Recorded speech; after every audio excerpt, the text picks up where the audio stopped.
तो हम लोग आ गए हैं एग्जाम्पल नंबर 4 लेकर के पॉलिनोमियल का। और रात के बजे हैं 2:45, मतलब सुबह सुबह के बजे हैं 2:45 और काफ़ी ठंड है यहाँ पर, इसलिए मैंने मफलर लगा रखा है। तो चलिए आते हैं हम लोग एग्जाम्पल नंबर 4 अपने इस एग्जाम्पल पर। एग्जाम्पल नंबर 4 कह रहा है कि find a quadratic polynomial. Find, this is important, ये हमसे कह रहा है कि फाइंड करो, मतलब you have to find, there is question mark. Okay, find a quadratic polynomial, एक क्वाड्रेटिक पॉलिनोमियल फाइंड करो। ओके, सही है। तो इसका मतलब हमें क्वाड्रेटिक पॉलिनोमियल नहीं पता है ना, हमें क्वाड्रेटिक पॉलिनोमियल बनाना है या हमें निकालना है। इंफॉर्मेशन क्या दिया है साहब ने एनसीईआरटी में? उसने दिया है कि the sum and product, the sum and product of whose zeros are -3 and 2 respectively। Respectively लगा है, इसका मतलब क्या हुआ, जो सम है वो -3 है और जो प्रोडक्ट है वो 2 है। तो हम लोगों को पता है कि जो जीरोस होते हैं वो हम लोग कंसिडर क्या करते हैं, अल्फा एंड बीटा, है ना। तो सम ऑफ जीरोस का मतलब क्या हो जाएगा, अल्फा प्लस बीटा, और प्रोडक्ट का मतलब क्या हो जाएगा, अल्फा इंटू बीटा, यानी अल्फा बीटा। ठीक है। अच्छा, क्वाड्रेटिक पॉलिनोमियल जो है बच्चों, इसका स्टैंडर्ड फॉर्म क्या होता है? तो क्वाड्रेटिक पॉलिनोमियल का जो स्टैंडर्ड फॉर्म होता है वो होता है ax square plus bx plus c। ये हम लोगों ने लास्ट लेक्चर में भी इसे पढ़ा था, है ना।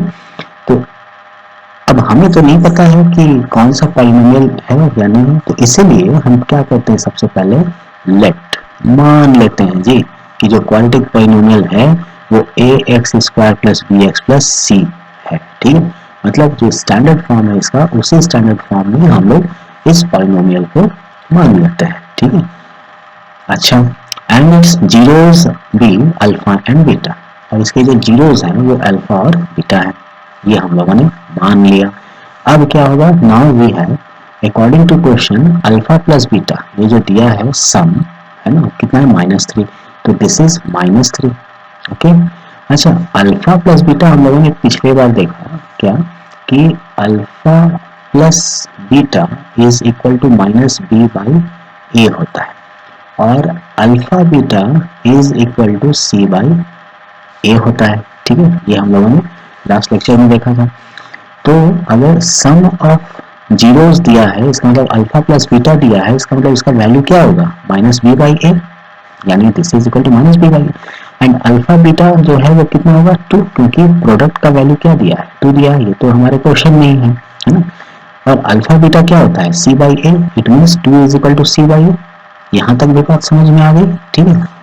अब ये कह रहा है if a is equal to 1 then b is equal to 3 and c is equal to 2। अब जरा सोचो कि ये वैल्यू कहाँ से आ गया, a is equal to 1, b is equal to 3 and c is equal to 2। तो यहाँ पर जब हम लोग इसको देखते हैं, है ना, कि ये -b/a is equal to -3 है, तो -3 है मतलब क्या है, -3/1 है, क्योंकि डिनोमिनेटर में अगर कुछ नहीं है इसका मतलब डिनोमिनेटर में 1 है, और c/a इज इक्वल टू 2 है, तो 2 है इसका मतलब क्या है, दिस इज 2/1 है।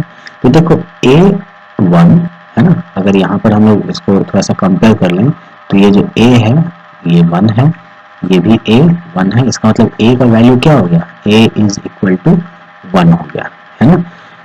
उसी तरह से अगर इसको कंपेयर करें तो b इज इक्वल टू क्या हो रहा है, -3, है ना, क्योंकि देखो इसका जो फ्रैक्शन है -b/a is -3/1, it means we can say that, हम कह सकते हैं कि जो b है ना, यहाँ से हमारा माइनस और माइनस क्या हो जाएगा, कैंसिल हो जाएगा, इसका मतलब जो b है वो 3 है और a जो है वो 1 है, तो a जो 1 हो गया, हम b को क्या लिख सकते हैं, 3, और c को क्या लिख सकते हैं, 2, क्योंकि c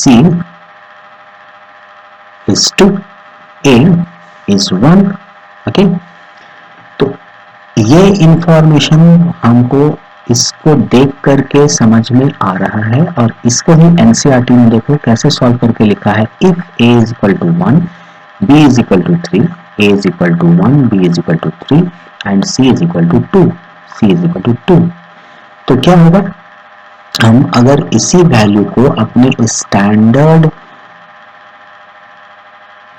फॉर्मेट में रखते हैं या फिर इसी स्टैंडर्ड फॉर्मेट को हम लोगों ने लेट किया था, माना था, तो अगर इसमें बैठा दें तो हमारा वन क्वाड्रेटिक पॉलिनोमियल, यहाँ पर ध्यान देना क्या लिखा है, one quadratic polynomial which fits the given condition is x square plus 3x plus 2, क्योंकि a का वैल्यू हो जाएगा 1 तो ये क्या हो जाएगा x स्क्वायर, b का वैल्यू हो जाएगा 3 तो ये हो जाएगा 3x और c का वैल्यू हो जाएगा 2 सो दिस इज 2। यानी हमारे पास जो पॉलिनोमियल आ गया वो क्या आ गया, x स्क्वायर प्लस 3 प्लस 2।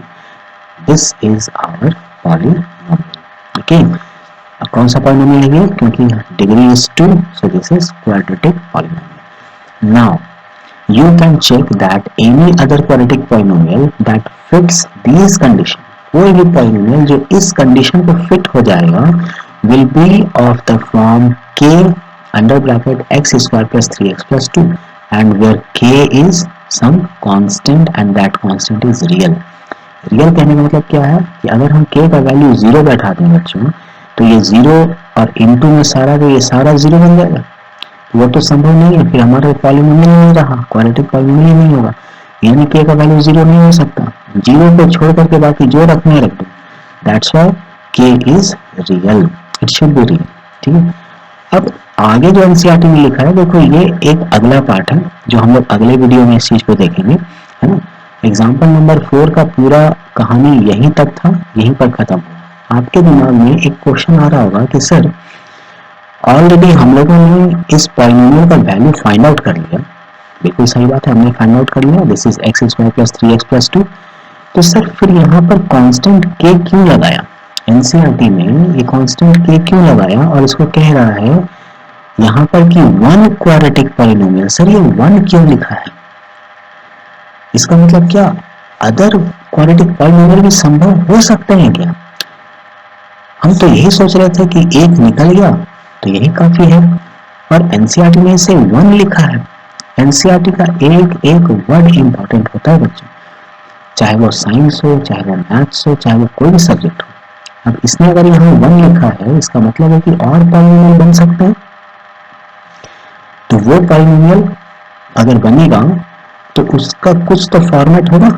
तो यहाँ पर अगर k लगाया है तो इसका क्या मतलब बनता है, इसका क्या अर्थ होता है ना। तो ये हम लोग एक बार इसको देख लें, ठीक है। तो आपको ये बात कुछ समझ में आ गया होगा, है ना। ये सारी चीज को क्लियर करना होगा, इसे मैं क्लियर कर देता हूँ। ओके ओके, तो चलिए हम लोग यहाँ पर देखते हैं। ये आया था हमारा रिजल्ट, है ना, ये हमारा रिजल्ट है। और ये कहा जा रहा था एनसीईआरटी में कि जो हमारे पास जो एक पॉलिनोमियल आया है ना, that is x square plus 3x plus 2 जो हमने ऑब्टेन किया है, इसके पहले हम एक कांस्टेंट k लगाएंगे और ये हमारा वन ऑफ द पॉलिनोमियल था। इसका मतलब इस तरह से कई सारे पॉलिनोमियल्स हमारे बन सकते हैं। If k is equal to 1, k is equal to 2, k is equal to 3, k is equal to 4, suppose k is equal to plus minus 1, plus minus 2, plus minus 3, plus minus 4, okay, तो and so on, k is equal to plus minus n, ठीक है, जितने भी number है हम ले लेते हैं सपोज मान। तो क्या होगा, हम अगर k का वैल्यू प्लस 1 रखते हैं तो प्लस 1 इंटू जो भी होगा वो तो हमको यही पॉलिनोमियल मिलेगा, ठीक है।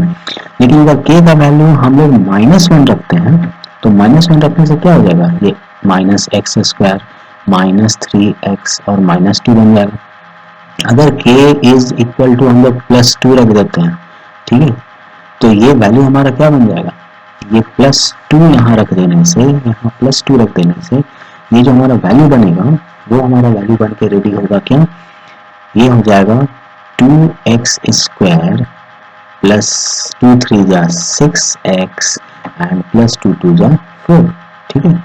तो आप समझ रहे हैं ये क्या हो रहा है, k का वैल्यू अगर हम प्लस 3 रख देते हैं तो 3x स्क्वायर, है ना, 3x²। आप ये प्लस की जगह पर माइनस भी रख सकते हैं बच्चों, ठीक है, आप प्लस की जगह माइनस भी रख सकते हो। तो यहाँ पर प्लस हम लेके चल रहे हैं, है ना, 3x² प्लस 3 3 जा, यहाँ 3 है तो 3 3 जा 9x एंड प्लस। आप सब बच्चों को ये बात समझ में आए, इसलिए बहुत ही धीमे धीमे ये सारे कॉन्सेप्ट्स को लेकर के चल रहे हैं, पर ये जानना बहुत जरूरी है आपके लिए कि यहाँ पर k क्यों लिखा गया, ठीक है। तो अगर k का वैल्यू हमने +3 लिख दिया तो 3 into x square is 3x², then 3 into plus 3x is 3 3 जा plus 9x and 3 plus 3 into plus 2 is 3 2 जा 6, ठीक है, एंड सो ऑन ये चलता जाएगा, ठीक है। यहाँ पर लिख देते हैं k इज इक्वल टू -1, अगर k का वैल्यू जो है अगर -1 है तो k इज इक्वल टू -1, ऐसे केस में ये बनने वाला है। ओके, अब क्या है, ये एक अलग पॉलिनोमियल दिख रहा है, सोचो ये अपना एक अलग पॉलिनोमियल दिख रहा है, ये भी अलग पॉलिनोमियल दिख रहा है तो सारा का सारा क्या क्वाड्रेटिक ही पॉलिनोमियल है, लेकिन सब अलग दिख रहे हैं। लेकिन क्या कुछ समानता है, कुछ इसमें कॉमन है। तो आप सोचो कि अगर ये पार्ट को हम पॉलिनोमियल से इक्वेशन बना दें, ठीक है, जैसे -x² -3x -2 is equal to 0 कर दो। भाई हमको x का वैल्यू फाइंड आउट करना है, राइट। तो x का वैल्यू फाइंड आउट करने के लिए हम इसको इक्वेशन बनाएंगे। इक्वेशन बनाने का मतलब क्या हुआ कि x का वैल्यू हम क्या रखें, ये पूरा का पूरा टर्म 0 हो जाए, उसे तो हम कहते हैं ना 0 ऑफ पॉलिनोमियल, है ना। तो इट मीन्स ये पूरा का पूरा वैल्यू बराबर 0 हो रहा है। अगर हम ऐसा करते हैं तो आप देखो बच्चों, माइनस को हम लोग कॉमन ले सकते हैं, और माइनस को अगर हमने कॉमन ले लिया, है ना, तो यहाँ क्या बचेगा, x² माइनस कॉमन आ गया तो +3x, और माइनस कॉमन चला गया तो +2 and this is equal to 0। अब माइनस को अगर हम उस साइड ले जाते हैं, LHS से RHS में ले जाते हैं, तो ये माइनस खत्म हो जाएगा, है ना, माइनस खत्म हो जाएगा। आप पूछोगे कि सर ये बताइए माइनस वहां गया, यानी माइनस यहाँ से जब यहाँ ट्रांसफर हुआ LHS से RHS में गया, तो सर माइनस खत्म कैसे हो जाता है। तो देखो बच्चों, इसको हम लिख सकते हैं, ये -1 into x² plus 3x plus 2 is equal to 0, है ना। ये बिल्कुल बुनियादी बातें हैं, ये बिल्कुल बेसिक बातें हैं, ठीक है। अब देखो ये इनटू में है, जब इनटू में है तो ये RHS में जाएगा तो डिवाइड होगा, राइट। देन क्या बन जाएगा, ये x² plus 3x plus 2 and that is equal to 0 by -1 पूरा आएगा। यहाँ पर आप समझ रहे हो इस बात को, इनटू में है तो जब ये इज इक्वल टू के उस साइड जाएगा, है ना, यानी ये अपना जगह बदलेगा, तो जो इनटू है वो डिवाइड हो जाता है ना। तो ये पूरा का पूरा -1 उधर जा रहा है तो -1 डिवाइड हो जाएगा। अब 0 divided by -1 is equal to क्या, 0 डिवाइडेड बाई -1 बराबर क्या, 0। कोई दिक्कत तो नहीं यहाँ पर, ये बात तो समझ में आ रही है आप लोगों को, ठीक है। इसका मतलब क्या हुआ, फाइनली हम लोग क्या कह सकते हैं कि ये जो हमारा टर्म था x² plus 3x plus 2 this is equal to 0। तो क्या यही चीज हमें यहाँ पर मिल गया, ये जो हमारा सी, ये जो हमारा पॉलिनोमियल था, है ना, x² प्लस 3x प्लस 2, क्या यही फिर से आ गया, बिल्कुल आ गया। हम लोग तो माइनस लेकर चले थे पर आ गया। अब सेम चीज आप क्या करो, इसको भी लेकर के करो। This is 2x² plus 6x plus 4 is equal to 0। हमें x का वैल्यू निकालना, हमने क्या किया, इसको पॉलिनोमियल से इक्वेशन बना दिया। अब ये चीजें आपको समझ में आ गई होंगी कि हम इक्वेशन कैसे बनाते हैं, इज इक्वल टू 0 लगा देते हैं, और इज इक्वल टू 0 क्यों लगाते हैं ये भी आपको समझ में आ गई। तो दिस इम्प्लाइज दैट, देखो हर जगह 2 कॉमन है, द 2 इज कॉमन, सो हम लोग यहाँ पर 2 को क्या कर सकते हैं, कॉमन निकाल सकते हैं। तो हमारे पास क्या बचेगा, x² plus 3x plus 2, okay, and that is equal to 0। कोई दिक्कत, समझ में आ रहा है बात।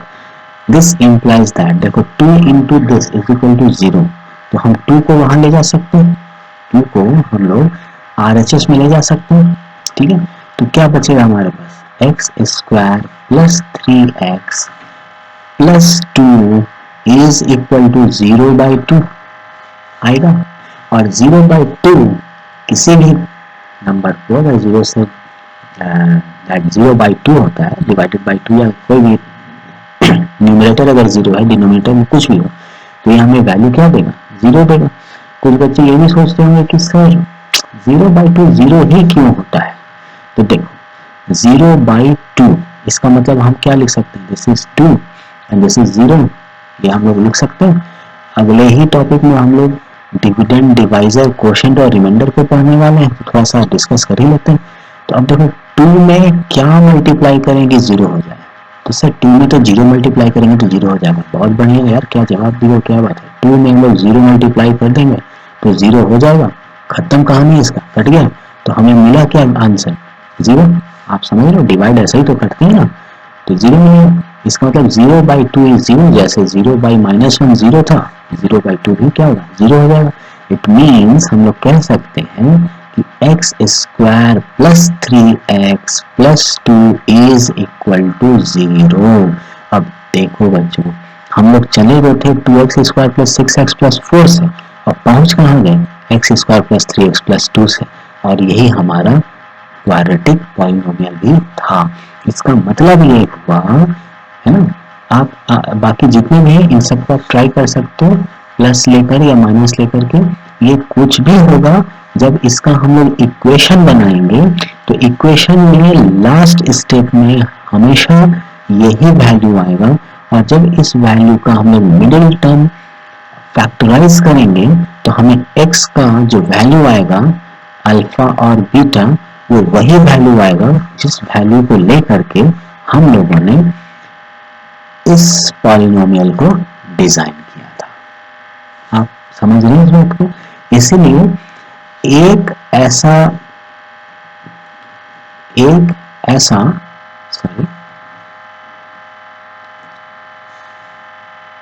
One of the quadratic polynomial is this, ये जो फिर से हम लोग चलते हैं एनसीईआरटी के बुक में, ये जो यहाँ पर लिखा था है ना कि सो वन क्वाड्रेटिक पॉलिनोमियल है ना, यहाँ जो लिखा हुआ है one quadratic polynomial which fits the given condition is this one, is this.